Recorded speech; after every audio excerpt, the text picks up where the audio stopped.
শুভ সন্ধ্যা। মান্দাসে বইকথার আজকের আমরা যে সন্ধ্যায় জড়ো হয়েছি, যে বইটিকে নিয়ে আলোচনা করতে, সে বইটির নাম হচ্ছে মহানিষ্ক্রমণ। বইটির লেখক হচ্ছেন মৈত্রেয়ী দেবী। বইটির ইংরেজি ভার্সন এক্সোডাস থেকে তর্জমা করেছেন বাংলায়, এবং সম্পাদনা তর্জমা এবং ভূমিকা লিখেছেন মৃদুল হক। মৃদুলই এই বলা যেতে পারে এই বইটিকে আমাদের চোখের সামনে তুলে ধরেছেন, কারণ এক্সোডাস বেশিরভাগ পাঠকের কাছেই পৌঁছয়নি, এবং সমকালের যে পাঠক, আজকের যে পাঠক, তারা অনেকেই এই বইটির কথা জানতেন না। অর্থাৎ মৈত্রেয়ী দেবী যে এইরকম একটি বই লিখেছেন এ কথা জানতেন না। এবং মহানিষ্ক্রমণ এই বইটি 1964 দাঙ্গায় পূর্ববঙ্গ থেকে আসা উদ্বাস্তুদের কথা, মানে মৈত্রেয়ী দেবীর নিজের দেখা দণ্ডকারণ্য এবং তার পার্শ্ববর্তী এলাকা এবং দাঙ্গার যে দগদগে ক্ষত, সেইটাকে তিনি চোখের সামনে দেখেছেন, উদ্বাস্তুদেরকে তিনি চোখের সামনে দেখেছেন। তার উপর ভিত্তি করে এই তার যে জার্নি, সেই মহানিষ্ক্রমণের ভিতরে তিনি তা লিপিবদ্ধ করেছেন। আর এই বলা যেতে পারে লোকচক্ষুর অন্তরালে থাকা এই বইটিকে, এই টেক্সটটিকে আমাদের সামনে তুলে নিয়ে এসছেন মৃদুল হক। কলকাতা বইমেলার সামান্য আগে অন্যান্য বইগুলির মতো এই বইটি আমাদের প্রকাশিত হয়েছে মান্দাস থেকে, এবং স্বাভাবিকভাবেই কলকাতা বইমেলায় এই বইটি তো পাঠকের কাছে পৌঁছেই গেছে। পাঠক প্রকাশক হিসাবে আমাদের কাছে এসছেন, তারা জিজ্ঞেস করেছেন এই মৈত্রেয়ী দেবী সেই মৈত্রেয়ী দেবী কিনা। এ কথা আমাকে বহুবার শুনতে হয়েছে, যে সেই মৈত্রেয়ী দেবী আর এই মৈত্রেয়ী দেবীর মধ্যে কোনো পার্থক্য আছে কিনা। জনে জনে জানাতে হয়েছে না, তিনি সেই মৈত্রেয়ী দেবী, এবং কেবলমাত্র তিনি নহন্যতে লেখেননি, তার বাইরে একটা বিরাট তার জার্নি আছে, বিরাট একটা রাজনৈতিক প্রেক্ষাপটের ভিতর দিয়ে তার যাত্রা, এবং উদ্বাস্তুদের নিয়ে, বিশ্বত দাঙ্গায় বিধ্বস্ত মানুষদের নিয়ে তার কাজ, সেটার একটা নিদর্শন এটা। এছাড়াও এর বাইরেও আরো অনেক কিছু আছে।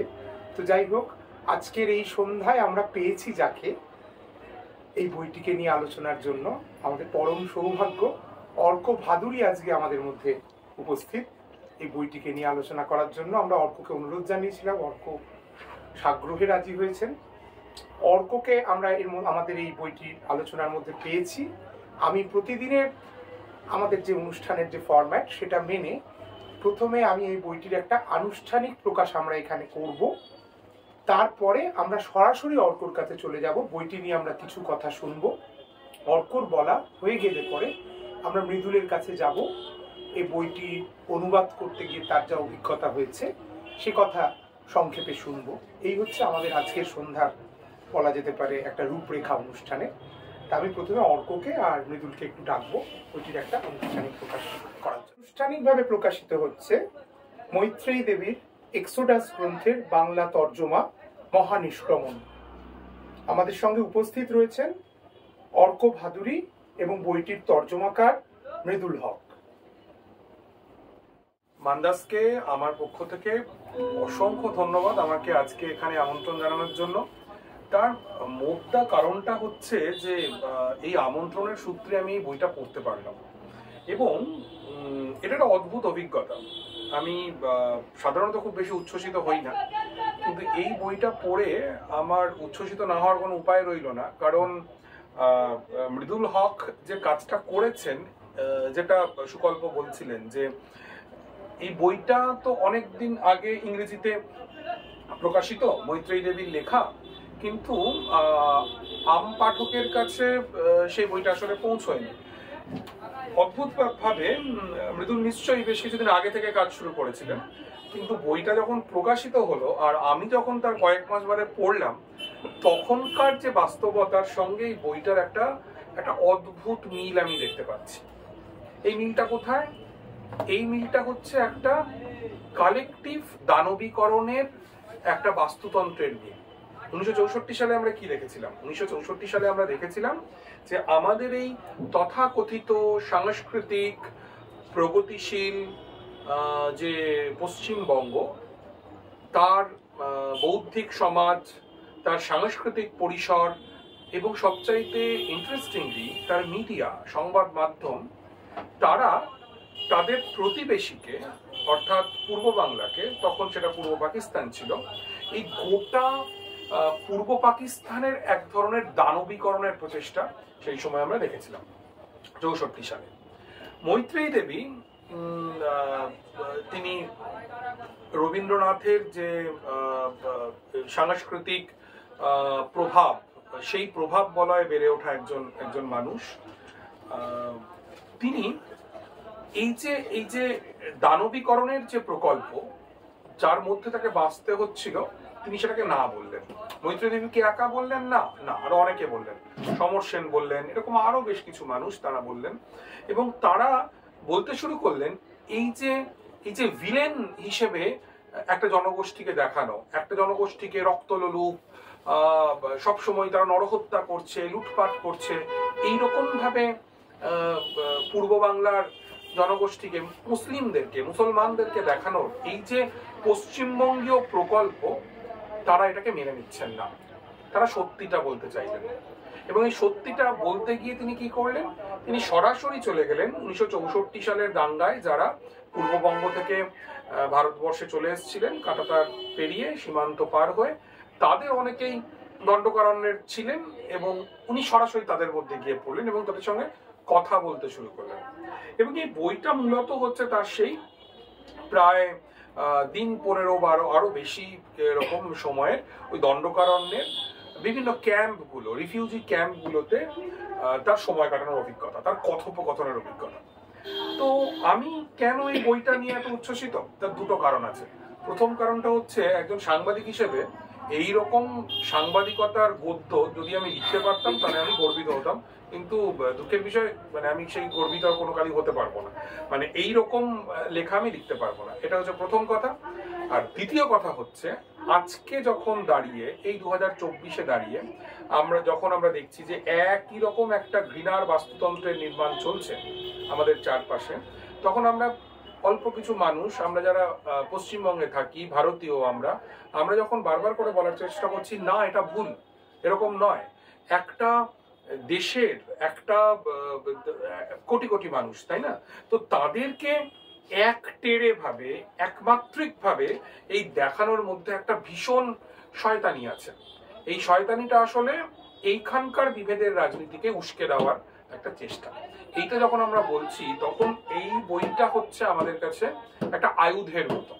পশ্চিমবঙ্গের যারা এই মুহূর্তে দাঁড়িয়ে মনে করেন যে আমাদের চারপাশটা আরেকটু বেটার হতে পারে, আরেকটু সুন্দর হতে পারে, আমরা আরেকটু গল্প করতে পারি, আরেকটু ভালো থাকতে পারি, যারা মনে করেন যে আমরা শুধুমাত্র শত্রু খুঁজবো না, আমরা বন্ধু খুঁজবো, যারা ভাবেন যে আজকে পতাকার রং যা ইচ্ছে হোক, কিন্তু আসলে বন্ধুত্বটা হচ্ছে মানুষের সঙ্গে মানুষের।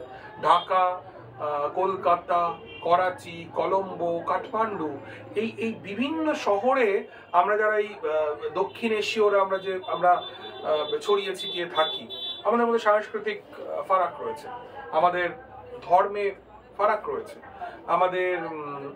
আমাদের অনুভবে প্রচুর ফারাক রয়েছে। দেশভাগকে আমি যেভাবে আমাদের বাড়ি ছিল হচ্ছে নাটোর থেকে আমরা উদ্বাস্তু হয়ে এখানে চলে আসি, তো দেশভাগকে আমি যেভাবে দেখি, আমি আমার ঠাকুরদার কাছ থেকে শোনা গল্পে দেশভাগকে যেরকম ভাবে দেখি, যে ধরো 4 পুরুষ বা 5 পুরুষ ধরে ঢাকাতে রয়েছে, সে কি সেভাবে দেশভাগকে দেখবে না? কেন দেখবে না? এই না দেখার পেছনে কি আমাদের ইতিহাসের কোনো খোঁজ থাকতে পারে? সেই খোঁজ আমাদের কোন সালের কাছাকাছি নিয়ে যাবে? 1947, 1905, নাকি আমরা আরেকটু পিছবো, আমরা 1793-তে যাবো? আসলে এই আমাদের সাংস্কৃতিক ভিন্নতাগুলো বুঝতে কি আমাদের চিরস্থায়ী বন্দোবস্তের কাছে হাত পাততে হয়, চিরস্থায়ী বন্দোবস্তের দিকে তাকাতে হয়? আমি তো ভীষণভাবে চাইবো যে এই নিয়ে গবেষণা হোক এবং মান্দাস সেই বই ছাপুক। তো এনিওয়ে, তো আমাদের এই যে আমাদের নানা রকমের ভিন্নতা রয়েছে, আমাদের বিরিয়ানি তো আলাদা, তাহলে ধরুন ওরা খায় কাচ্চি বিরিয়ানি আর আমরা খাই আলু দিয়ে একটা অন্য রকমের বিরিয়ানি। আমাদের কবিতার ভাষা আলাদা। কবিতার ভাষা আমি বলতে চাইছি, আমি একজন পাঠক হিসেবে বলতে চাই, কবিতার যে এক্সপ্রেশন গুলো তো আসলে এক নয়, তাই না? তো আমাদের আমাদের প্রত্যেক দিনের অনুভবগুলো আলাদা, কিন্তু মিলের কয়েকটা জায়গা রয়েছে। এই মিলের জায়গাগুলো কি আসলে সেইটা যদি আমরা খুঁজতে চাই, তাহলে এই বইটা একটা ফ্যান্টাস্টিক বই, এই বইটা পড়া উচিত। আমি আমার বন্ধুদেরকে বলবো, যারা সীমান্তের এপারে এবং ওপারে, যাদের সঙ্গে আমার প্রতিনিয়ত ঝগড়া এবং বন্ধুত্বের সম্পর্ক, তাদেরকে বলবো যে এই বইটা পড়া খুব দরকার। এইবারে আমি এটা আমার ব্যক্তিগত অভিজ্ঞতার গল্প বলি। আমি আমার শিক্ষক এবং এই উপমহাদেশের অন্যতম গুরুত্বপূর্ণ মার্ক্সবাদী একজন লেখক, চিন্তক বদরুদ্দিন উমর, আমি ঢাকায় গেলেই চেষ্টা করি যে একবার উমর ভাইয়ের বাড়িতে যেতে। তো উমর ভাইয়ের তো 94 বছর বয়স হলো, তো একজন হিমালয় সদৃশ্য চরিত্র, তো ভয়ে ভয়ে আমার বাড়িতে যাই, নানা গল্প করি। উমর ভাইয়ের বাবা তোমরা তো জানোই নিশ্চয়ই, খুব বড় রাজনীতিবিদ ছিলেন এবং আমাদের এখানকার প্রাদেশিক আইনসভায় তার বিরাট প্রতিপত্তি ছিল। বাড়ি ছিল হচ্ছে গিয়ে বর্ধমানে। উমর ভাই বড় হয়েছেন কিন্তু আমাদের এখানে, মানে বর্ধমানে বড় হয়েছেন। এবং সেই সূত্রে আমাদের পশ্চিমবঙ্গে যারা কিংবদন্তি বামপন্থী নেতা, তাদের অনেকেই তো বর্ধমান নেতাদের রূপ, তাদের সাথে কিন্তু উমর ভাইয়ের ছোটবেলা কেটেছে, এরকম সম্পর্ক।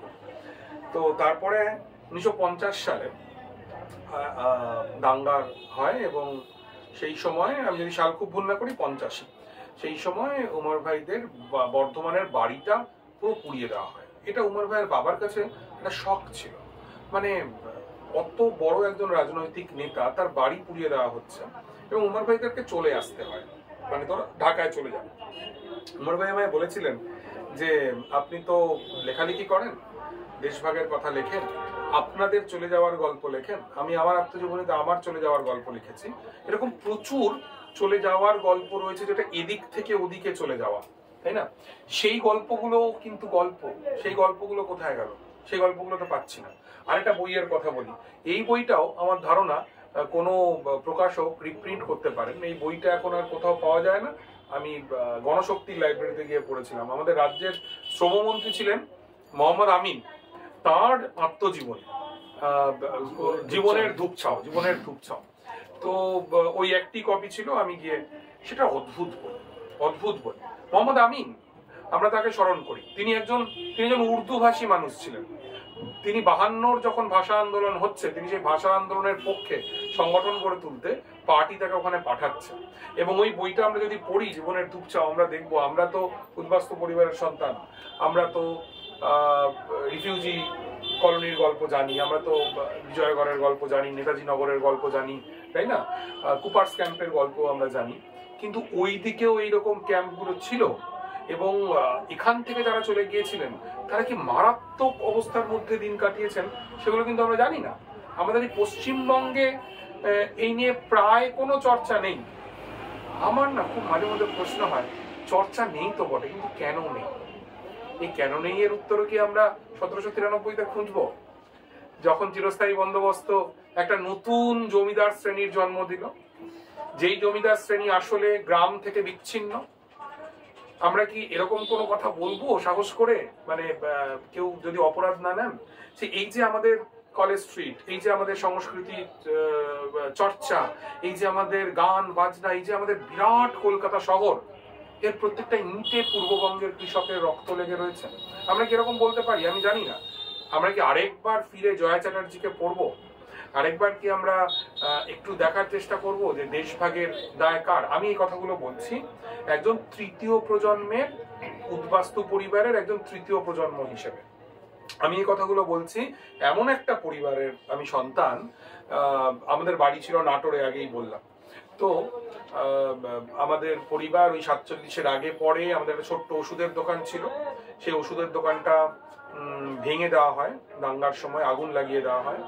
ওরা ফরওয়ার্ড ব্লকের সঙ্গে যুক্ত ছিল আমাদের পরিবার, সুভাষচন্দ্র বসুর ভক্ত, এবং প্রায় এক বস্ত্রে চলে আসা, এবং অভাবে, দারিদ্রে, এবং সবচাইতে বড় কথা ওই শিকড়চ্যুত হওয়ার যে যন্ত্রণায় আমার ঠাকুরদা, তিনি প্রায় উন্মাদ হয়ে গিয়েছিলেন, তার কথা বন্ধ হয়ে গিয়েছিল। এটা সত্যি। আবার এটাও তো আমি ভুলতে পারি না, আমার ঠাকুরদা কখনো কথা বলতেন না। বহরমপুরে এসে আমরা কোনো রকমে মাথা গুঁজলাম, উনি কখনো কথা বলতেন না।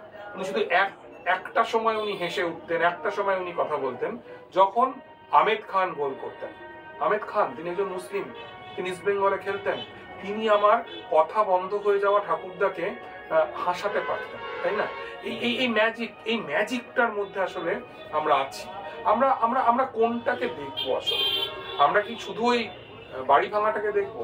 আমি আমি আমি কিচ্ছুতে এটা মানতে রাজি না। আমি তৃতীয় প্রজন্মের একজন উদ্বাস্তু হিসেবে আমি কিচ্ছুতে এটা মানতে রাজি না। তেমনি আমি যেমন আমার পরিবারের কথা বলছি, তখন আমার তো অনেক না পড়া গল্প পড়তে ইচ্ছে হয় আসলে, অনেক না পড়া গল্প। ধরো আমি তো যাদবপুরে পড়তাম, তো যাদবপুর থেকে আমরা তখন পয়সা করি কম, আমরা যেতাম হচ্ছে তন্দুর পার্ক বলে একটা ছোট্ট রেস্টুরেন্ট আছে, সেখানে খেতে যেতাম। তো তার পাশ দিয়ে একটা রাস্তা চলে গেছে, যে রাস্তাটার নাম সেলিমপুর। আমি কেমন অবাক হয়ে যাই অনির্বাণ যখন আমি দেখি এই সেলিমপুর জায়গার নাম, সেখানে কবরখানা আছে কিন্তু সেখানে কোনো মুসলমান নেই, তারা কোথায় গেলেন? আমার একটা প্রশ্ন হয়। 8B থেকে যদি একটু ভেতরের দিকে ঢোকো, ওই যে রাস্তাটা বিজয়গড়ের দিকে চলে গেছে, সে রাস্তাটাও কোন একজন মুসলিমের নামে, অথচ সেখানে কোনো মুসলমান নেই। তাহলে নাটোর যেমন সত্যি, নোয়াখালী যেমন সত্যি, রাজশাহী যেমন সত্যি, খুলনা যেমন সত্যি, ঠিক একই রকম ভাবে কিন্তু এই শহরের এই চলে যাওয়াগুলো সত্যি। কিন্তু আমরা কিছুতেই এইগুলোকে ধরে রাখতে পারলাম না। কেন পারলাম না? তার একটা সহজ ব্যাখ্যা হতে পারে যে আমাদের বাংলার, এই পার বাংলার যে জীবন পোস্ট 47 যে সময়, তাতে মেজর বিরাট ঘটনার সংখ্যা হয়তো কম, যেটা ওদের ক্ষেত্রে অনেকটা বেশি।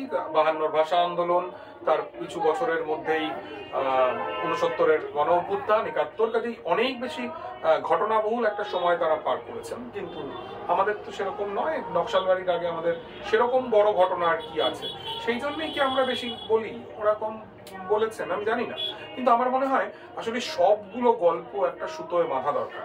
এটা খুব গুরুত্বপূর্ণ, যে যারা এগুলো বাঁধার চেষ্টা করেছিলেন তাদের সাধ্যের মধ্যে, সেরকম একজন হচ্ছেন মৈত্রেয়ী দেবী। তো এই বইটার আমি এখন এসে মানে জানলাম, মৃদুল হকের সাথে আমার সেরকম আলাপ ছিল না, এখন জানলাম যে তিনিও যাদবপুরে পড়তেন এবং আমার সিনিয়র ছিলেন। তো উনি যে এমন চমৎকার একটা ভূমিকা লিখেছেন, এইটা পড়ে তো আমি খুবই মুগ্ধ, এবং আমি ভীষণভাবে রেকমেন্ড করছি, প্লিজ এই বইটা কিনুন। এই ভূমিকাটির জন্যই পড়া যায়, আর বড্ড তত্ত্বরে অনুবাদ। কিন্তু আসলে এই তত্ত্বরে অনুবাদের মধ্যে মৃদুল যেটা বিপজ্জনক কাজ করেছেন, সেটা হচ্ছে আমাদের জন্য বেশ কিছু অস্বস্তির জায়গা তৈরি করেছে। এই অস্বস্তিগুলো প্রজন্মের পর প্রজন্ম ধরে আসলে বয়ে যাচ্ছে, প্রজন্মের পর প্রজন্ম। এখানে মৈত্রেয়ী দেবী এক মহিলার কথা লিখেছেন, গড়িয়াহাট। পড়তে পড়তে মনে হচ্ছিল সেই সুনীল গাঙ্গুলির কথা, যে সেই সময় কলকাতার সবচেয়ে হ্যান্ডসাম এবং সবচেয়ে সুন্দরীরা যেতেন গড়িয়াহাটে বিকেল বেলায়, তাই না? তো এবং তারা অনেকেই কমিউনিস্ট, সেটাও আমরা ইতিহাসের ছাত্ররা জানি। তো সেরকম একজনের সাথে মৈত্রেয়ী দেবীর একটা কথোপকথন হচ্ছে। মৈত্রেয়ী দেবীকে সেই মহিলা বলছেন যে কি ট্রেনে করে সমস্ত মুন্ডু আসছে, সেই আর মাছের ঝুড়িতে নাকি আর মাছ নেই, মানুষের কাটা মাথা। মৈত্রেয়ী দেবী বিস্মিত যে মানুষ এরকম ভাবে কৃতকর্মের একটা, তারা যেটা করেছে যে অপরাধ, হ্যাঁ, তারা মানুষ খুন করে আমার মুন্ডুগুলো কেটে এখানে পাঠাচ্ছে। এটা কি? এটা আসলে একটা মিথ্যের বাস্তুতন্ত্র, তাই না? কারা এই মিথ্যের বাস্তুতন্ত্র নির্মাণ করেছিল, সেটা জন্য বইটা পড়তে হবে। খুব স্পষ্ট করে এখানে মৈত্রেয়ী দেবী লিখছেন, বহুল প্রচারিত একটি বাংলা দৈনিক, আমাদের অনেকের অন্ন সংস্থান হয়েছে কিছুদিনের জন্য সেখান থেকে, তারা সরাসরি ভাবে প্ররোচনা দিচ্ছেন যে কেন বাঙালি হিন্দুর যে রক্ত, সেই রক্তে আগুন কেন জ্বলবে না। তো তাদের 46-এ কি ভূমিকা ছিল সেটাও আমরা ইতিহাসের ছাত্ররা জানতে পারি। কিন্তু এর প্যারালালে কি, মানে ওপার বাংলায় কি হচ্ছে? ওপার বাংলায় আমরা দেখেছি যে সংবাদের মতো কাগজ, ইত্তেফাকের মতো কাগজ, তারা কিন্তু চেষ্টা করছে দাঙ্গার বিরুদ্ধে একটা প্রচন্ড একটা জোরালো ভয়েস, একটা স্বর তুলে ধরতে। দাঙ্গাটা শুরু হয়েছিল কেন 64-তে? দাঙ্গাটা শুরু হয়েছিল আমাদের হযরতবাল মন্দির থেকে নবীর চুল, মসজিদ থেকে চুল চুরি হয়ে গিয়েছিল, এরকম একটা, সে আবার কিছুদিন বাদে পাওয়া যায়, এরকম হয়েই থাকে, ধর্মের কারবারিদের মধ্যে এরকম ব্যাপার স্যাপার ঘটেই থাকে। কিন্তু তারপরে যে লাগাম ছাড়া উন্মত্ততা শুরু হলো, আমার কাছে একজন সংবাদকর্মী হিসেবে খুব আগ্রহের বিষয় হচ্ছে আমাদের পূর্বজ যারা ছিলেন তারা সেই উন্মত্ততায় ইন্ধন দিয়েছিলেন নাকি তারা আসলে থামাতে চেষ্টা করেছিলেন? ঘটনা হচ্ছে এপার বাংলায় ইন্ধন দেওয়া হয়েছিল, ওপার বাংলায় থামানোর চেষ্টা করা হয়েছিল। এখনকার পরিসর নিয়ে আমি খুব বেশি কিছু বলবো না, আজকের এই মানে এই স্পেসটা সেটার জন্য খুব সঠিক নয়, এবং আমিও মানে খুবই মানে সব জায়গায় বলতে বলতে ভীষণ ক্লান্ত লাগছে। তোমাদের সৌজন্যে একটা অন্য ব্যাপার নিয়ে গল্প করার সুযোগ হলো। তো কিন্তু কি অদ্ভুত মিলে যাচ্ছে, দেখুন অদ্ভুত মিলে যাচ্ছে না? আমাদের এখানকার খবরের কাগজ লিখছে যে বাংলাদেশে কেউ শাখা পলা পরে বেড়াতে পারছেন না। তো যখন এটা লেখা হচ্ছে, মানে আমি যখন মোবাইলে এটা দেখছি, তখনই আমার পাশে আমার যে বাংলাদেশি হিন্দু বান্ধবী ঢাকায় বসে কফি খাচ্ছে আমার সাথে, তো সে বিবাহিতা এবং তার শাখা পলা তার দুটি আছে। তো এরকম আরো নানান রকমের মানে প্রতিনিয়ত একটা মিথ্যাচারের মধ্যে রয়েছে আমরা। আবার এটাও সত্যি, ইন্ডিয়ান মিডিয়া মিথ্যাচার করছে, তার মানে কি এটা যে বর্তমানের বাংলাদেশে বা 64 ঢাকায় পূর্ব পাকিস্তানে সবকিছু একদম মানে অতি চমৎকার নন্দনকানন হয়ে ছিল বা আছে? একেবারে না। সেখানে যাবতীয় খারাপ কাজ হচ্ছে, ভীষণভাবে হচ্ছে, এখনো হচ্ছে। মন্দির আক্রান্ত হচ্ছে, যদি এখন সেটা বন্ধ হয়েছে। প্রচুর মাজার আক্রান্ত হয়েছে, তৌহিদি জনতার নামে মব তৈরি করা হচ্ছে। মেয়েদের ফুটবল ম্যাচ বন্ধ করে দেওয়া হয়েছে, এটাও সত্যি। আবার এটাও সত্যি, একটা ফুটবল ম্যাচ বন্ধ হয়েছে, 299টা মেয়েদের ফুটবল ম্যাচ অর্গানাইজ করা হয়েছে। সেইটা আবার আমার যারা অগ্রজ তারা দেখতে পাচ্ছেন না, তারা সেই খবরটা করেন। এটাও সত্যি যে ওদের যে সর্বোচ্চ রাষ্ট্রীয় পদক 21 পদক, এবার সেটা দেওয়া হয়েছে জাতীয় নারী ফুটবল দলকে। এ তো খুবই হারাম ব্যাপার, কিন্তু সেটা ঘটছে। এ সবটাই ঘটছে। আসলে একটা বড় ঘটনা যখন ঘটে না, অভ্যুত্থানের মতো বা বিপ্লবের মতো, তারপরে যে সমাজটা থাকে, আমি যেটুকু ইতিহাস পড়েছি, তাতে দানব এবং দেবদূতরা একসঙ্গে খেলা করে, তাদের মধ্যে লড়াই চলতে থাকে। মানে একটা উদাহরণ দিই, ধরুন আপনারা যারা শুনছেন, আমার বিশ্বাস আপনারা অনেকেই এই কয়েক পা গেলে মনীষা থেকে ইস্পাত কিনে পড়েছেন। আমাদের ছোটবেলা তো তৈরি হয়েছিল ইস্পাত পড়ে। পাভেল কোরচাগিনকে আমাদের কতজনের স্বপ্ন, কারুর স্বপ্ন পাভেল ভ্লাসাভ হওয়া, কারুর স্বপ্ন পাভেল কোরচাগিন হওয়া। তাই এইবারে আমি খুব হাম্বল একটা প্রশ্ন মাঝে মধ্যে করি, এই যে পাভেল কোরচাগিনের সময়কালটা কখন? পাভেল কোরচাগিন কোন সময় গৃহযুদ্ধ করছিলেন? কোন সময় পাভেল কোরচাগিনকে রোজ বন্দুক নিয়ে লড়াই করতে হচ্ছে? সেটা তো নভেম্বর বিপ্লবের বেশ পরে, 3-4 বছর পরে, তাই না? ওই উপন্যাসেই তো লেনিনের মৃত্যুর কথা আছে। মানে বিপ্লবের বয়স কিন্তু বেশ কয়েক বছর হয়ে গেছে। তা আমি প্রশ্ন করি যে মহামতি লেনিনের মতো একজন দুর্ধর্ষ মানুষ, দারুণ একজন বিপ্লবী, তিনি বিপ্লব পরবর্তী রাশিয়ায় নৈরাজ্য সামাল দিতে পারলেন না 3-4 বছরে। আর বাংলাদেশে এখন এত বড় একটা ঘটনা ঘটে গেল, আমরা তার পক্ষে বিপক্ষে যাই থাকি, তারপরে বাংলাদেশে কোনো নৈরাজ্য হবে না এমনটা আমরা কি করে ভাবছি? একটু বেশি প্রত্যাশা হয়ে যাচ্ছে না? লেনিনই পারেননি। লেনিন 17 বিপ্লব করেছেন, 20-21 সালে পাভেল কোরচাগিন তো তোমার গৃহযুদ্ধে লড়াই করছে। আমরা তো টেল অফ টু সিটিজ পড়েছি, পড়ে বড় হলাম বোধহয় আমরা সবাই, তাই না? 1789-এর ফরাসি বিপ্লবের পরে তারপর সে প্যারি কমিউন অব্দি চললো, নৈরাজ্য আর নৈরাজ্য। এই গিলোটিনে মুন্ডু কাটা পড়ে বাংলাদেশও তাই করছে। বাংলাদেশে 71-এর মুক্তিযুদ্ধের পরে ওটা মারাত্মক নৈরাজ্যের পরিসর ছিল। 73 সালে ভোট লুটের একটা ঘটনা, এগুলো সব ডকুমেন্টেড। এখন এই আলোচনায় এখন যাওয়ার দরকার নেই। 74-এর দুর্ভিক্ষ, সেই আলোচনা সেটা অন্য কোথাও, অন্য আলোচনায়। কিন্তু আমাদের ভূমিকা কি হতে পারে? আমরা যারা পশ্চিমবঙ্গের মানুষ, আমরা যারা এখানে লেখালেখি করি, কেউ সাংবাদিকতা করি, কেউ কথা বলি, বা কেউ চায়ের দোকানে আড্ডাই দিই, আমরা আমাদের চোখগুলোকে কেন শুধু মানে ডাস্টবিনের দিকে রাখবো? মানে এটা কি হতে পারে বলুন তো? এটা হতে পারে? মানে আমার খুব অবাক লাগে ভাবতে, ভারত বলতে আমি কি শুধুমাত্র ওই বুলডোজারটা চিনবো যে বুলডোজারটা একটা মসজিদ ভেঙে দেয়? আমি তো চিনবো না, আমি এই বুলডোজারকে প্রত্যাখ্যান করি। ভারত বলতে কি আমি ওই মানুষটাকে চিনবো যে একটা মসজিদের উপরে উঠে একটা গেরুয়া ঝান্ডা পুঁতে দেয়? আমি ওই ভারতকে প্রত্যাখ্যান করি। ভারত বলতে কি আমি শুধু আফরাজুলের খুনিদেরকে, আকলাখের খুনিদেরকে, গৌরী লঙ্কেশের খুনি, কালবুর্গি, বনসারেদের খুনিদেরকে চিনবো? আমি ওই ভারতটাকে অস্বীকার করি। একই রকম ভাবে আমি শ্রীলঙ্কায় যারা তামিলদের ওপর নিপীড়ন চালিয়েছেন বহু বছর ধরে, হ্যাঁ, তো আমি তো তাদেরকে শ্রীলঙ্কা বলে মানতে একদম নারাজ। আমি এটাকে ভুলে যাব না, আমি এটাকে মনে রাখবো, এটা আমার ক্ষত। কিন্তু এই ক্ষতটাই আমার সব নয়, মানে এই ক্ষতর বাইরেও একটা বিস্তীর্ণ পরিসর রয়েছে, যেটা আসলে একটা নিরাময়ের সন্ধান চলছে। মৈত্রী দেবী লিখছেন যাদের কথা, বলার চেষ্টা করছেন যাদের কথা, এবং তার বন্ধুরা, মৈত্রেয়ী এবং তার বন্ধুরা, তারা যখন সংগঠন গড়ে তুলছেন, তারা আসলে নিরাময়ের গল্পটা বলছেন। তার সমস্তটা জীবন ধরে, জীবনের শেষ দিকটা তো পুরো এই নিরাময়ের চেষ্টার কথা তিনি বলছেন। সাম্প্রদায়িকতার বিরুদ্ধে, বিভাজনের বিরুদ্ধে, দাঙ্গার বিরুদ্ধে, হানাহানির বিরুদ্ধে। আমাদের আরেকটা কি প্রবলেম, যে আমরা সবটাই ভীষণ বাইনারিতে দেখছি।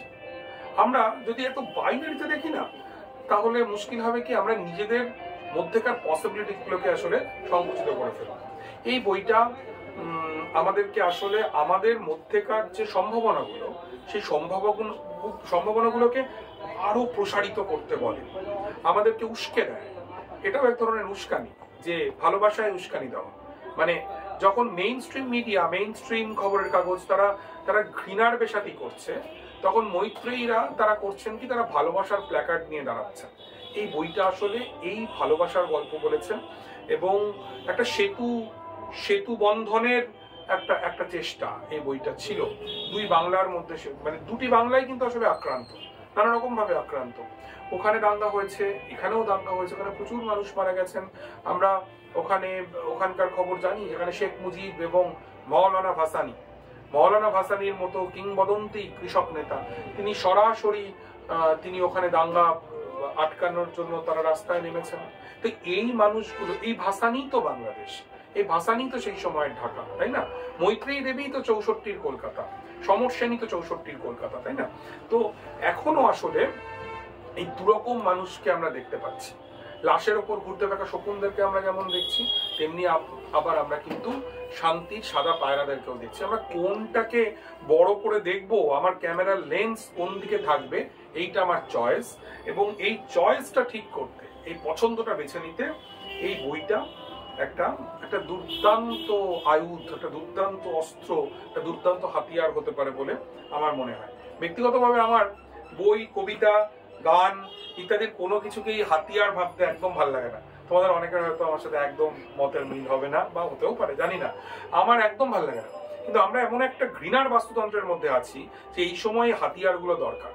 এই যে বইটা আমার, এই বইটার নাম, মানে অনুবাদের নাম কেন মৃদুল মহানিষ্ক্রমণ দিয়েছেন, এটা নিয়ে উনি খুব ছোট করে একটা লিখেছেন। এইটাও আমার ভারী চমৎকার লেগেছে। এই মহানিষ্ক্রমণটা আসলে কি থেকে চলে আসা, শিকড় থেকে চলে আসা, তাই না? আর কি থেকে চলে আসা? এটা বিশ্বাস থেকে চলে আসা। আমাদের প্রতিদিনের বেঁচে থাকায় আমরা প্রতিনিয়ত বিশ্বাসকে ছেড়ে আসতে হয়। যে মানুষটা আমার পাশে বসে আছে, যে মানুষটা আমার সাথে ফুটবল খেলেছে হয়তো 10 বছর আগে, সেই মানুষটাই আমাকে বাড়ি থেকে তাড়িয়ে দিচ্ছে, আমার স্ত্রীর কাপড় খুলে নিচ্ছে, বা আমায় কুপিয়ে দিচ্ছে। এটা আসলে তো একটা বিশ্বাস থেকে সরতে বাধ্য হয় না, আমাদেরকে ঠেলে ঠেলে বিশ্বাস থেকে সরিয়ে দেওয়া হয়। তো আবার এটাই একমাত্র নয়, আবার উল্টো দিকের একটা গল্প আছে, যেটা আরেকটা বিশ্বাসের চাদরে আমাদেরকে ঢেকে ফেলতে চায়, ঢেকে ফেলানোর চেষ্টা আছে। কখনো কখনো ওই পক্ষের শক্তি বাড়ে, কখনো কখনো এই পক্ষের শক্তি বাড়ে। 64 সালেও অন্ধকারের শক্তি বেশি ছিল। আর আমরা এমনই দুর্ভাগা যে যখন আমরা এই বইটা নিয়ে কথা বলছি, এখনো অন্ধকারের শক্তি বেশি, কিন্তু খেলাটা এখনো শেষ হয়নি, খেলাটা চলছে। হ্যাঁ, এবং এই খেলাটা চলবে, এবং এই খেলাটা খেলতে, ঘৃণাকে হারাতে আমাদের এই বইটা ভীষণ একটা গুরুত্বপূর্ণ একটা অস্ত্র হয়ে উঠতে পারবে। প্লিজ আপনারা প্রত্যেকে এই বইটা কিনুন। আমি প্রত্যেককে অনুরোধ করব, আমি খুব একটা বেশি সময় আর নেব না, এখানেই আপাতত শেষ করি। এবং প্লিজ এই বইটা আমি সবাইকে বলবো, এটা একটা চমৎকার কাজ। এটা শুধু মৈত্রেয়ী দেবীর কাজ নয়, কিন্তু এটা ওই সময়ের কাজ। আসলে এটা একটা কালেক্টিভ, একটা যৌথতার কাজ, যে যৌথতা ঘৃণার বিরুদ্ধে দাঁড়াচ্ছে, এরকম একটা যৌথতার কাজ। তো প্লিজ আপনারা বইটা কিনবেন। আর আরেকটা কথা, আমি তো বইয়ের লোক নই, তো তোমরা যখন আমাকে ডাকলে তাতে বলি, বইটা হাতে পেয়ে ভালো না লাগলে খুব খারাপ লাগে। এই বইটা পেয়ে আমার বড্ড ভালো লেগেছে, ভীষণ স্মার্ট এই বইটার মেকিং। তো সেটাও এই বইটার প্রতি আমার লোভ বেড়ে যাওয়ার আরেকটা কারণ। প্লিজ এই বইটা পড়ুন, আমরা যেন সবাই মিলে একটা আলাপচারিতা করতে পারি, ডিবেট করতে পারি, বাহাস হোক, হ্যাঁ, কিন্তু আমরা যেন দরজাগুলোকে বন্ধ না করে দিই। এবং দরজাগুলো বন্ধ করে দিলে কি হয়, একটা অদ্ভুত ঘৃণার বাতাবরণ তৈরি হয়। সেইটার থেকে বেরোনোর জন্য এই বইটার আমার কাছে তো কোনো বিকল্প নেই। আমি আপাতত এটুকু বলে শেষ করছি। অর্ককে কিভাবে ধন্যবাদ জানাবো আমার ভাষা জানা নেই। অর্ক এই বইটির পাঠের যে নানা দিগন্ত থাকতে পারে, পাঠকৃতির যে নানা দিগন্ত থাকতে পারে, এবং তার মধ্যে সব থেকে গুরুত্বপূর্ণ দিকটা হচ্ছে যে ঘৃণার বিরুদ্ধে লড়াই করার আয়ুধ হয়ে উঠতে পারে কিভাবে এই বই, যে ঘৃণার বাস্তুতন্ত্রের মধ্যে অর্ক বলল আমরা সবাই নিমজ্জিত হয়ে আছি, সেইখান থেকে কিভাবে আমরা এই বইটির মাধ্যমে আমরা বেরিয়ে আসতে পারি, আমরা নতুন একটা বাস্তবতার জন্ম দিতে পারি, এ কথা অর্কের আলোচনায় পরিষ্কারভাবে মানে আমরা জানতে পারলাম, আমরা শুনলাম অর্কর কথা। অর্ককে আমি ধন্যবাদ জানিয়ে ছোট করবো না, মানে সত্যি অর্কর প্রতি কৃতজ্ঞতা জ্ঞাপন করছি।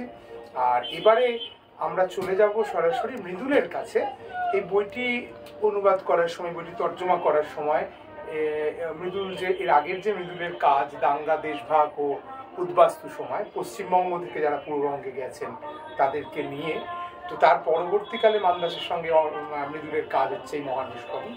তো এই যে মৃদুলের যে জার্নিটা মহানিষ্কমন থেকে এইটাকে তর্জমা করতে গিয়ে, সেই জার্নিটার কথা একটুখানি মৃদুলের কাছে জানতে চাই। মহানিষ্ক্রমণ নিয়ে এরকম একটা অনুষ্ঠান আয়োজন করার জন্য প্রথমেই আমি সুকল্পদাকে ধন্যবাদ দেব।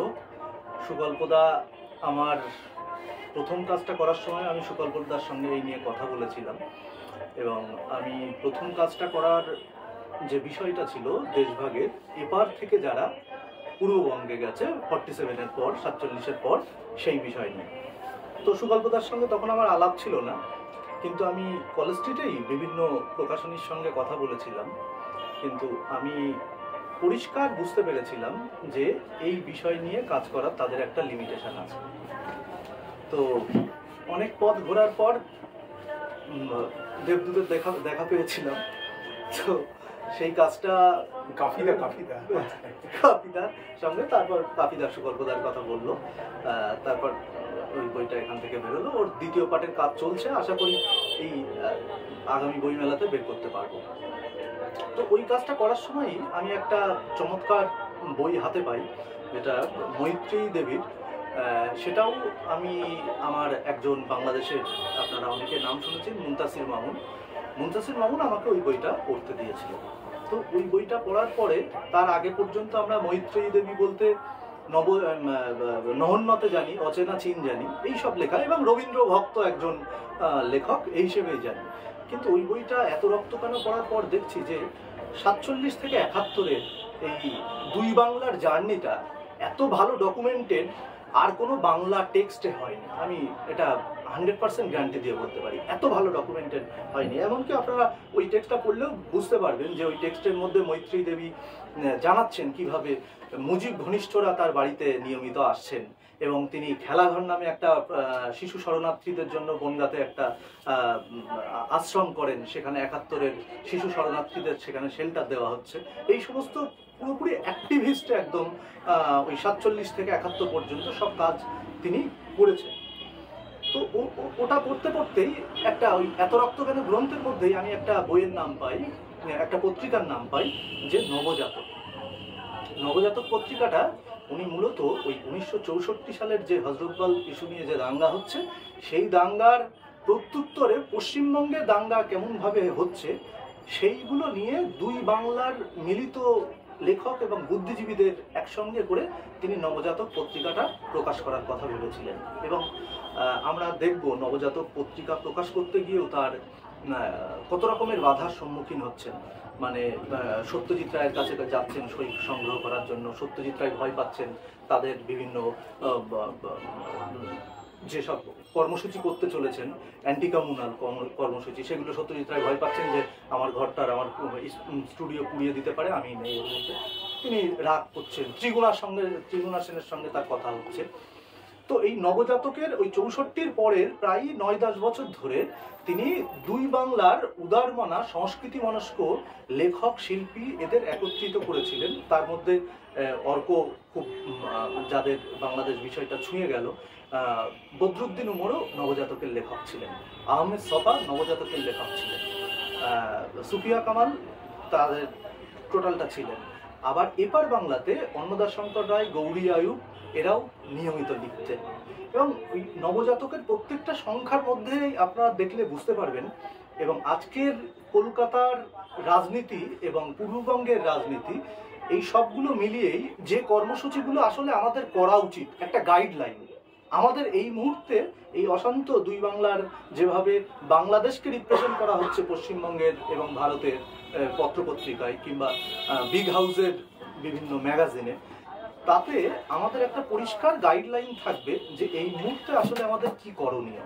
সেখানে ওখানে পরিষ্কার লিখছেন নবজাতকের মধ্যে তাদের অ্যান্টি কমিউনাল যে হারমোনি তৈরি করছেন, তার মধ্যে সেই সংস্থার মধ্যে তাদের কি অ্যাক্টিভিটিস থাকছে, সেই সংস্থার মধ্যে তারা কি কি কাজ করছেন, এই সবগুলো মিলিয়েই নবজাতক পত্রিকায় লেখালেখি, অনুবাদ, গদ্য, প্রবন্ধ সবকিছু দুই বাংলার মিলিয়ে ছাপা হচ্ছে। এবং নবজাতক তখন পাকিস্তানে, নবজাতকের এতটাই একটা প্রভাব পড়েছিল পাকিস্তানেও, তৎকালীন পাকিস্তানে বন্ধ করে দেওয়া হয়েছিল নবজাতক। এবং পুরান ঢাকাতে আমি একজন লেখকের সঙ্গে, নাম বলছি না, তার পরিবারের সঙ্গে কথা হয়েছিল এই নবজাতক সংগ্রহ করতে গিয়ে। বিক্ষিপ্তভাবে নবজাতক পত্রিকা পেয়েছি হাসান হাইজুল হকের বাড়িতে, আহমেদ সফার বাড়িতে, বদরুদ্দিন উমরের কাছে কিছু ছিল না, কিন্তু উনি বলে দিয়েছিলেন কোথায় পাওয়া যেতে পারে। ন্যাশনাল লাইব্রেরিতে দেখলাম লাস্ট 40 বছরে নবজাতক পত্রিকা প্রথম কোনো কেউ ইস্যু করে, আমি ফার্স্ট ইস্যু করলাম। তখন একটা হতাশা লাগে যে যে মানুষ এই কাজ করে গেছেন তার বই 40 বছরের মধ্যেও একটা ইস্যু হচ্ছে, আমরা কি করছি। ফলত এই সেই সূত্র ধরেই আমি এই মৈত্রী দেবীর নকশা, এই এক্সোডাস বইটা আমি হাতে পাই বাংলাদেশেরই একটা লাইব্রেরিতে, কারণ ওর পরিবারের কাছে বই নেই যথারীতি। তো এক্সোডাস হাতে পাওয়ার পর দেখছি যে ভিতরে 2-4 পৃষ্ঠা উল্টে দেখার পরে এবং প্রিফেসটা পড়ার পরে বুঝতে পারলাম যে এর বিষয়টা কি। কিন্তু এক্সোডাস বিষয়টা লেখার কারণটা কি, এটা মৈত্রী দেবী বিভিন্ন জায়গায় কনফেস করেছেন। কি কনফেস করেছেন যে 64 দাঙ্গা আমরা জানি পরিষ্কার, তার রাজনীতিটাও জানি যে কাশ্মীরের হজরতবাল মসজিদ থেকে হজরত মোহাম্মদের কেশ চুরি যাওয়া নিয়ে আইয়ুব খানের একটা পরিষ্কার রাজনীতি ছিল, তার আসন টলে যাওয়ার একটা ভয় ছিল। অতএব এই যেটাকে বলছি মব, তাদেরকে একটু ডাইভার্ট করে দেওয়া, তাদেরকে এই ধর্মীয় ইস্যুতে। কারণ আইয়ুব খানের পুরো গদি টলমলে, তখন হিন্দু মুসলিমের ইউনিটিটাও চমৎকার এবং বাঙালি মুসলমান, বিহারি মুসলমানদের সঙ্গেও একটা বোঝাপড়া হয়ে যাচ্ছে। সেই মুহূর্তে তাদেরকে ডিভাইড অ্যান্ড রুল, ভাঙো, এটাকে ইস্যু করেছে। কিন্তু মৈত্রী দেবীর জিজ্ঞাসা অন্য জায়গায়। মৈত্রী দেবীর কনসার্ন নয় যে কতজন হিন্দু মারা গেছে, কতজন মুসলমান মারা গেছে। মৈত্রী দেবীর জিজ্ঞাসা হচ্ছে এই জায়গায় যে এই প্রথম কোনো দাঙ্গাতে শিক্ষিত মধ্যবিত্ত এবং লেখক, সংবাদপত্রের সম্পাদক তারা এতটা ইনভলভ রয়েছে, তার আগে পর্যন্ত এতটা ইনভলভ হয়নি। 46-এর দাঙ্গার কথা তুমি বলছেন যে 46 না, এতটা লেখক, বুদ্ধিজীবী, সংস্কৃতিকর্মী, পত্রিকার সম্পাদক এতভাবে ইনভলভ হননি। উনি এত রক্ত কেন যায়, একটা জায়গায় চমৎকার একটা কথা বলছেন যে লাঠি সোটা হাতে যারা দাঙ্গা করে তাদের থেকে যারা ঠান্ডা ঘরে বসে লেখালেখি করে তারা অনেক বড় দাঙ্গাবাজ, সবসময় তারা আইডেন্টিফাইড নয়। মৈত্রী দেবী মহানিষ্ক্রমণের মধ্যে এবং মৈত্রী দেবীর এই রবীন্দ্রনাথ গবেষণার বাইরের যে একটা বৃহৎ পরিচয়, সেই বৃহৎ পরিচয়টা আসলে এই কলকাতার বাজারি পত্রিকা এবং বিভিন্ন সাপ্তাহিক পত্রিকার তাদের একটা মুখোশ খুলে দেওয়ার টেক্সট এটা বলা যেতে পারে। কি মুখোশ খুলে দেওয়া যেতে পারে? চমৎকার সেই সময় মেন স্ট্রিমে মৈত্রী দেবী একটা মানে চমৎকার কালজয়ী একটা লেখা লিখছেন, রাইটার্স রান রায়, কিভাবে লেখকরা দাঙ্গা তৈরি করে। এবং ইন্টারেস্টিং বিষয় দেখবেন যে সেই সময় দৈনিক পত্রে যে রিপোর্ট নিয়ে কভারেজ হচ্ছে, হাউসের লেখকদের তাদেরকে পরিষ্কার তাদেরকে বলা হচ্ছে এই বিষয় নিয়েই গল্প চাই, দাঙ্গা লাগানোর গল্প। তার মধ্যে আমরা তাজমহল, নিমগাছ গল্প সবাই আপ্লুত, আমরা ছোটবেলা থেকেই খুব আপ্লুত। এই হাউসের বড় রকমের গল্পকার যাদেরকে এই ন্যারেটিভে কনভিন্স করাতে পেরেছিলেন এবং তারা এইভাবে লিখতে শুরু করেন, বুনো। দেশ পত্রিকায় প্যারালালি তিনি লিখছেন। প্রমথনাথ ঋষি, লালকেল্লা পড়লে বুঝতে পারবেন, বিমল মিত্র পড়লে বুঝতে পারবেন। অর্থাৎ 64 সালের অমৃত, বসুমতী, দেশ পত্রিকা এবং পাশাপাশি যুগান্তর, কালান্তর, আনন্দবাজার, এই ধরনের সমস্ত পত্রিকাগুলো যদি দেখা যায় তাহলে বোঝা যাবে যে আজকের প্রেক্ষিতে যেভাবে বাংলাদেশকে এপারে রিপ্রেজেন্ট করা হচ্ছে, জুলাইয়ের আগস্টের অভ্যুত্থানটাকে আসলে এটা কমিউনাল ম্যাটার নয়, এটা হিন্দু মুসলমান ম্যাটার নয়, তার বাইরে এই পলিটিক্স, এর কনস্পিরেসি, এর আরও গুঁড়ো রাজনীতিটাকে যে কীভাবে ধরতে হবে সেটা 64তে মহানিষ্ক্রমণ এই গ্রন্থের মধ্যে একটা ইনিশিয়ালি একটা গাইডলাইন দিয়ে গিয়েছে। কি গাইডলাইন? যে দণ্ডকারণ্যে, মানা, পারলকোট এরকম যেসব ক্যাম্পে পূর্ববঙ্গ থেকে আসছেন উদ্বাস্তু হয়ে যারা, সত্যি সাংঘাতিক 64 দাঙ্গাটা সাংঘাতিক দাঙ্গা হয়েছিল। এবং কিন্তু এপারের মানুষের তো মানে 64 সালেও কিছু হয়নি। বিখ্যাত দমদম দাওয়াই নামে একটা কথা আমরা জানি। এই দমদম দাওয়াই কথাটা শুরুই হয় দমদমের মুসলমানদের পেটানো শুরু করে, এই দমদম দাওয়াই কথাটা শুরু হয়, সেটা 64 সাল ওই সময় থেকে। ফলে ওপার বাংলা থেকে যারা উদ্বাস্তু হয়ে আসছে তারা সবাই কি ধর্মীয় অত্যাচার, একটা সাংঘাতিক অশান্তি, ভয়ের পরিবেশ আমরা জানি সবসময়। একটা এইরকম পরিবেশ যেখানে সেখানে যে মাইনরিটি সে জানে যে এর এই একা থাকার বেদনা, একা থাকার কষ্ট এবং একটা ইনসিকিউরিটি, সে প্রতি মুহূর্তে এই ভয়টুকু পায়। কিন্তু এই 64 দাঙ্গায় মারাত্মক দাঙ্গা হাঙ্গামা হয়েছে সত্যি। বিহারি মূলত ইনভলভ ছিল, বিহারি মুসলমান যারা তারা ওপারে। কিন্তু তার পাশাপাশি এই দণ্ডকারণ্যে, মানা, পারলকোট বিভিন্ন ক্যাম্পে ঘুরে মৈত্রী দেবী দেখাচ্ছেন যে সবাই দাঙ্গার কারণে আসেনি, তার অনেক গল্প আছে। এই বইয়ে এক একটা অধ্যায়ে মৈত্রী দেবী ওই দণ্ডকারণ্যে, মানা, পারলকোট এইসব ক্যাম্পে ঘুরছেন, কারণ তিনি কলকাতায় কলকাতায় বসে মেইন স্ট্রিমের নিউজ পেপার পড়ে বুঝতে পারছেন যে সেখানে কোনো মানুষ আর বেঁচে নেই, সবই মুন্ডু কাটা পড়ে গেছে। সেখানে জলের নদী এবং পুকুরের জলের রং লাল হয়ে গেছে। সেটা এখানকার একেবারে মানে মেইন স্ট্রিমের নিউজ পেপার তারা এইভাবে কভার করছে। তখন তিনি দণ্ডকারণ্যে, মানা, পারলকোট এইসব ক্যাম্পে যান এবং ঘুরে ঘুরে যারা ওপার থেকে উদ্বাস্তু এসছেন তাদের সঙ্গে কথা বলেন। এবং সেই কথা বলার যে গবেষণার যে সংলাপ, যে কথা, যে ওই এই এক্সোটা চেপে এসছে, এটা একটা পার্টিশনের একটা পাল্টা ন্যারেটিভ তৈরি করবে যে যা সবাই এলেই, সবাই ধর্মীয় কারণে এলেই সবাই উৎপীড়িত হয়ে আসে না। সেখানে দেখাচ্ছেন যে ওপারে তার কিছু নেই, নিঃস্ব, তার জমি জায়গা কিছু নেই। সে ওপার থেকে শুনছে যে ওপারে গিয়ে যদি বলা যায় যে মুসলমানরা তার হাত কেটে নিয়েছে, মুসলমানরা তার বাড়ির ফসল চুরি করে নিয়েছে, তাহলে এপাশে এসে ফ্রিতে জমি পাওয়া যাচ্ছে। সেই কথা এখানে লেখা আছে। এমন কথা বলছে, তাকে মৈত্রী দেবী জিজ্ঞেস করছে যে আপনি হঠাৎ এই গল্প, একটা নিরীহ বহু তার, কিন্তু সে একই রকম এরকম একটা কনস্পিরেসির গল্প বলছে যে তাকে এইভাবে অত্যাচার করা যায়। তাকে জিজ্ঞেস করছেন যে আপনি এই গল্পটা কোথায় পেলেন? তারপর বিভিন্ন একদিন, দুদিন, 3 দিন, 4 দিন পরে সে স্বীকার করছে যে তাকে এটা শেখানো হয়েছে। এই শেখাচ্ছে কারা? কোথা থেকে এই শেখানোগুলো আসে? আমরা তো খালি চোখে দেখছি। তাহলে এই শেখানো এবং পিছন থেকে যাদের হাত আছে, সেই হাতটা সম্পর্কে মৈত্রী দেবী সারা জীবন রবীন্দ্রনাথের বাদ দিয়ে, আর তার বড় রকমের প্রজেক্ট ছিল এই পিছন থেকে কারা হাত ধরে আছে, এই হাতটাকে আগে আইডেন্টিফাই করো, না হলে তুমি ওই ফাঁদে পড়ে যাবে। আমি আরো একবার ধন্যবাদ দেব সুকল্পদা, এরকম একটা এই সার্বিক রাজনৈতিক পরিস্থিতিতে এরকম একটা বই করার সাহস দেখিয়েছে। আর অর্ককে আমি 1 সপ্তাহ শিডিউল, ছোট সময়ই বললাম, অর্কর বিস্তৃত তার কাজের জগৎ, তার মধ্যে ও সময় করে এসছে এবং সাম্প্রতিক বাংলাদেশের সঙ্গে 64 বাংলাদেশকে মিলিয়ে একটা অসাধারণ বক্তব্য দিলেন মহানিষ্ক্রমণ নিয়ে। এবং মৈত্রী দেবীর, আমার মনে হয় মৈত্রী দেবীর প্রতি আরো অনেক কাজ করা উচিত আমাদের। আমি সুকল্পদার কাছে একটা প্রস্তাব রেখেছি, মৈত্রী দেবীর এই রাজনৈতিক লেখালেখিগুলো নিয়ে, দাঙ্গা, মুক্তিযুদ্ধকে কিভাবে দেখছেন, এবং আমরা দেখব জহির রাহান তার কাছে এসে থাকছেন, এবং শওকত ওসমান মারা যাওয়ার পর যে জহির রাহান ভীষণ কমিউনিস্ট, এতে তিনি কিভাবে ধার্মিক হয়ে উঠছেন, 5 ওয়াক্ত নামাজ পড়ছেন। এই সব কিছুকে মানে বাংলাদেশকে জানার জন্য এবং বাংলাদেশের রিপ্রেজেন্টেশন এখানকার মেইন স্ট্রিম নিউজ পেপার থেকে মিডিয়া হাউস যেভাবে করছে, সেই সেই ট্র্যাপে না পড়ার জন্য মৈত্রী দেবীকে নিয়ে আমাদের এখন নিরবিচ্ছিন্ন কাজ করে যাওয়া জরুরি। আরও একবার ধন্যবাদ সকলে যারা এখানে এসছেন, বিশেষত সুগল্পদা এবং অর্ক দুজনকে ধন্যবাদ। অর্কর বক্তব্যের পরে আমরা মৃদুলের কথা শুনলাম, বইটির হয়ে ওঠার কথা শুনলাম, কিভাবে মহানিষ্ক্রমণের টেক্সটের কাছে, মূল টেক্সটের কাছে মৃদুল পৌঁছেছিলেন সে কথা আমরা শুনলাম। মৃদুলের যে প্রস্তাব মান্দাসের কাছে তা বরাবরই সাদরে গৃহীত এবং সাহসের কিছু নেই। মান্দাসের নিজস্ব একটি রাজনীতি আছে।